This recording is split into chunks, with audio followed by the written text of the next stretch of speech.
হঠাৎ করে অস্ট্রেলিয়ার বিপক্ষে টেস্ট সিরিজ নয়, যেন বদলে গেছে পুরো আবহ। আলোচনায় ওয়ানডে অধিনায়কত্ব। ২০২৭ বিশ্বকাপ পর্যন্ত দায়িত্ব পাওয়া মেহেদী হাসান মিরাজের দায়িত্ব বোধ হয় এ যাত্রায় ফসকেই গেল। ফলাফল টাইগারদের ওয়ানডে কাপ্তানি বর্তাচ্ছে কার ওপর, লিটন নাকি শান্ত, সে সিদ্ধান্ত হয়তো জানা যাবে বুধবারই। এদিন যে বসবে বিসিবির বর্তমান পরিচালনা পর্ষদের সভা। বিসিবির এই মিটিংয়ের এজেন্ডা আছে অনেক, তবে মূল এজেন্ডা ওই অধিনায়কত্ব ইস্যুই। যে দৌড়ে লিটন এগিয়ে থাকলেও শান্ত যে বর্তমান দলের সহ অধিনায়ক, ক্যাপ্টেন্সি করেছেন অস্ট্রেলিয়ার বিপক্ষে শেষ ওয়ানডেতেও, তাই তো শান্ত সম্ভাবনাও উড়িয়ে দেয়া যায় না।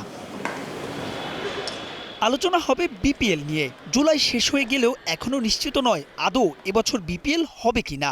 জুৎসই ফ্র্যাঞ্চাইজি না পেলে বিপিএল না করার পক্ষে অধিকাংশ পরিচালক। সেক্ষেত্রে নতুন আঙ্গিকে আগামী বছর হতে পারে এই টুর্নামেন্ট। তবে দায়িত্ব নেওয়ার প্রথম বছরই বিপিএল না করতে পারলে সব পক্ষেরই তীর্যক সমালোচনায় বিদ্ধ হতে পারেন তামিম ইকবাল আর তার বোর্ড। এ ব্যাপারে সিদ্ধান্ত আসতে পারে বুধবারের এই সভায়।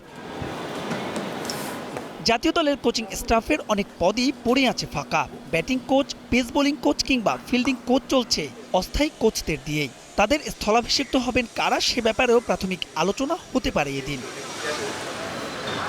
ঘরোয়া লিগের আসন্ন মৌসুমের ক্যালেন্ডার চূড়ান্ত অনুমোদন হতে পারে এদিন। পরিবর্তন হতে পারে এনসিএল টি-20 নামও। এর বাইরে এজেন্ডায় না থাকলেও আলোচনা হতে পারে আসন্ন বাংলাদেশ ভারত হোম সিরিজ নিয়েও। অতীত এবং বর্তমান বিসিবির মেডিকেল ইউনিটের নানা ইস্যুর দাম চোকাতে হচ্ছে ক্রিকেটারদের, দাম চোকাতে হচ্ছে টাইগারদের, যার সবশেষ উদাহরণ বোধহয় লিটন কুমার দাসের ইনজুরি। এই ইস্যুতে আলোচনা হতে পারে এদিন বোর্ড মিটিংয়ে। সব মিলিয়ে দেশের ক্রিকেটের আগামীর অনেক গতিপথই হয়তো নির্ধারণ হয়ে যাবে বিসিবির এই সভায়। মাহবুব রিমন, স্টার প্লে, ঢাকা।